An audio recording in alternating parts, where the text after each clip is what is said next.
بسم اللہ الرحمن الرحیم۔ السلام علیکم دوستو۔ آج کا واقعہ صرف ایک کہانی نہیں بلکہ گناہ سے توبہ اور اللہ کی رحمت کا زندہ ثبوت ہے۔ یہ واقعہ ہے اس شخص کا جو کبھی شراب کا عادی گناہوں میں ڈوبا ہوا تھا، لیکن جب اللہ نے چاہا وہی شخص اپنے وقت کا بہت بڑا ولی اللہ بن گیا۔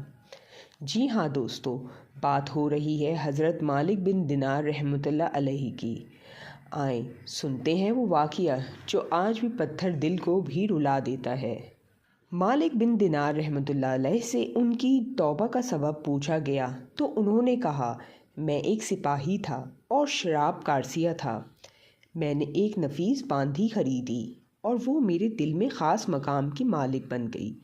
اس سے میری ایک بیٹی پیدا ہوئی۔ میں اس بچی کو حد سے زیادہ پیار کرتا تھا۔ جب وہ زمین پر گھسٹ کر چلنے لگی تو میرے دل میں اس کی محبت اور بڑھ گئی۔ وہ مجھ سے مانوس ہو گئی اور میں بھی اس کے سامنے جب شراب لا کر رکھتا تو وہ آ کر کھینچا تانی کر کے میرے کپڑوں میں شراب بہا دیتی۔ جب اس کے 2 سال ہو گئے تو وہ مر گئی۔ میرے دل کو اس کے غم نے بیمار کر دیا۔ 15 رمضان کو جمعے کی رات میں شراب کے نشے میں مدہوش تھا۔ میں نے عشاء کی نماز بھی نہیں پڑھی تھی۔ میں نے خواب میں دیکھا کہ سور پھونکا گیا اور قیامت قائم ہو گئی۔ مردے قبروں سے اٹھائے گئے اور تمام مخلوق جمع ہو گئی۔ میں بھی ان میں تھا۔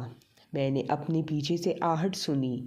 مڑ کر دیکھا تو ایک بہت بڑا اژدہا کالے رنگ کا، آنکھیں نیلی ہیں، منہ کھولے میری طرف دوڑ رہا ہے۔ خوف اور دہشت کے مارے میں بھاگا۔ راستے میں ایک ستھرے لباس والے شخص کے پاس سے گزر ہوا۔ میں نے سلام کہا۔ اس نے جواب دیا۔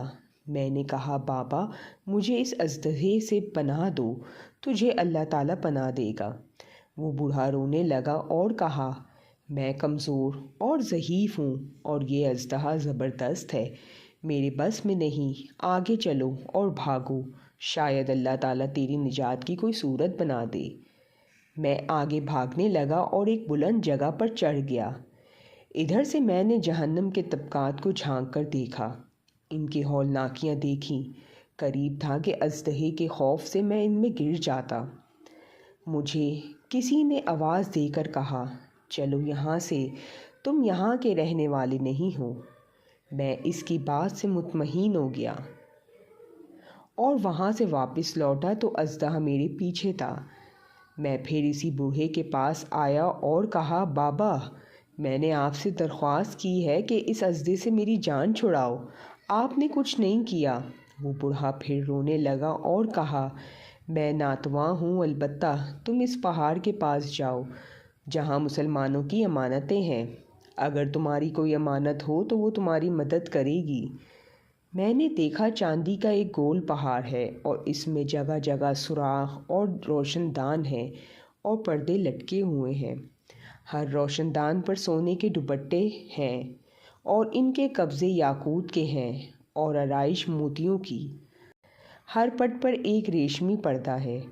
جب میں نے پہاڑ کی طرف نظر دوڑائی تو فوراً اس کی طرف بھاگا اور اژدہا میرے پیچھے تھا۔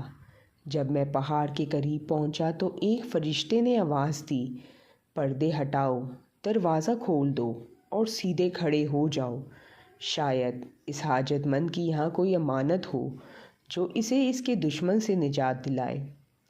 میں نے دیکھا پردے ہٹ گئے اور دروازے کھل گئے اور ان روشن دانوں سے بہت سارے بچے میری طرف جھانکنے لگے۔ ان کے چہرے چاند کی طرح روشن تھے۔ اژدہا بھی میرے نزدیک پہنچ چکا تھا۔ میں حیران رہ گیا۔ ان بچوں میں سے ایک نے چلا کر کہا، سب آؤ، اس کا دشمن اس کے قریب آ گیا ہے۔ چنانچہ وہ دو درجوگ کھڑے ہو کر جھانکنے لگے۔ اچانک میری وہ بچی جو مر گئی تھی وہ بھی ان کے ساتھ جھانک رہی ہے۔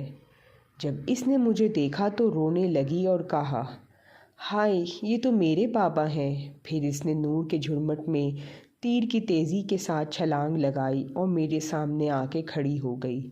اس نے اپنا بایاں ہاتھ میری طرف بڑھا کر میرے دایاں ہاتھ پکڑ لیا اور اپنے دائیں ہاتھ کو ازدے کی طرف بڑھا دیا تو وہ بھاگ گیا۔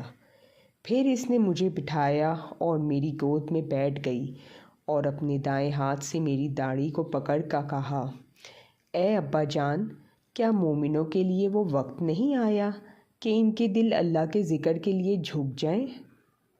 میں رونے لگا اور کہا، اے بیٹی، تم لوگ بھی قرآن کو جانتے ہو؟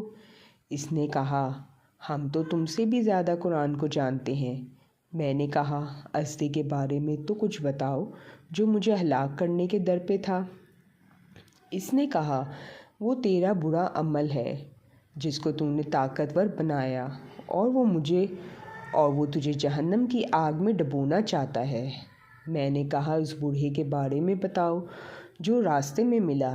اس نے کہا، وہ آپ کے نیک عمل ہے جسے آپ نے اتنا کمزور کر دیا کہ اب وہ برے عمل کا مقابلہ نہیں کر سکتا۔ میں نے کہا، اے بیٹی، تم اس پہاڑی میں کیا کرتی ہو؟ اس نے کہا، ہم سب مسلمانوں کے بچے ہیں، ہم یہاں قیامت تک رہیں گے، آپ کے انتظار میں ہیں، جب آپ آئیں گے تو ہم آپ کی سفارش کریں گے۔ مالک بن دینار فرماتے ہیں، میں گھبرا کر اٹھا اور صبح کو میں نے شراب چھوڑ دی اور اس کے برتن توڑ ڈالے اور اللہ تعالیٰ سے توبہ کی۔ یہی میری توبہ کا سبب ہے۔